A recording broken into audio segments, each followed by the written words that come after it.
Let's continue reflecting about the Catechism of the Catholic Church and its teaching about the prayer. We read CCC 27:28. Finally, a battle has to confront what we experience as failure in prayer. So we have to confront everything that's failing us in prayer. For example, many of us, we failed in our prayer because we are discouraged in prayer. So that means we have to battle against discouragement. And many of us, we are failing in prayer because we have no time. That means we have to battle against lack of time.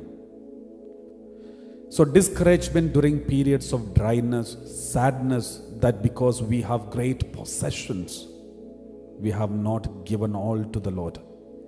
That means we have to battle against our possessions. Anybody say, I have no time to pray, that means you have possessions. What is the possessions? You have many other important points, important things in your life. That is why you don't have time for God. Because there are many other important things, more important things than God you have. That is your possession. Sometimes we don't feel like discouragement in prayer because you have certain ideologies, ideas in your mind, which is your weakness, your possession, that we have to battle against. Praise the Lord. Praise the Lord. Some people, they are not able to pray because there is a dryness. So there is a reason for this dryness. That is your possession. Some people, when you pray, your distraction, so many unnecessary thoughts. That means these are your possessions. What are you thinking about? What are you disturbed about? What are you collecting in your mind? These are your possessions, great possessions. So we have to battle against these possessions. That means these possessions we have not given to God. We are holding it. That is why we are not able to pray. Praise the Lord. Praise the Lord. So many brothers and sisters, we all have a lot of possessions. That is why we are so rich. Rich people will never enter into heaven because we have so many possessions. Disappointment over not being heard according to our own will. Some people, you wanted this job to be received. You know, you go for an interview, you want this interview to be passed. But God has a better plan. And you don't get this interview pass and then get discouragement and disappointed because you want everything to be done according to your own will.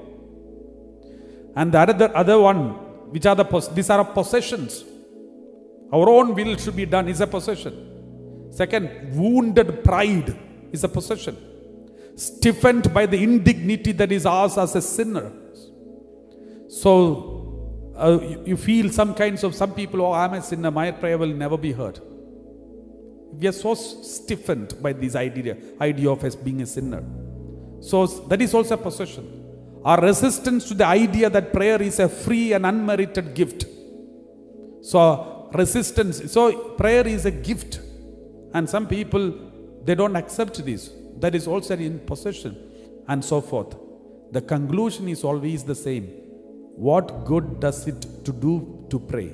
To overcome these obstacles, we must battle to gain humility, trust and perseverance. So our battle is to get humility, trust and perseverance, which happens in the prayer life. When I kneel down and lift my hands, I'm humbling myself. I'm trusting in God. And I'm persevering in my prayer life. The moment I stop kneeling down and lifting up the hands, I say, I'm declaring my pride. I don't need God. Second, I don't need to trust Him. Third, I'm tired. So anyone who pray, that means they're humble, they're trusting in God, they're persevering. Anyone doesn't want to pray, they have pride, they don't trust in God, they're tired, they don't want to persevere. Therefore, to overcome these obstacles, we must battle through prayer. Praise the Lord.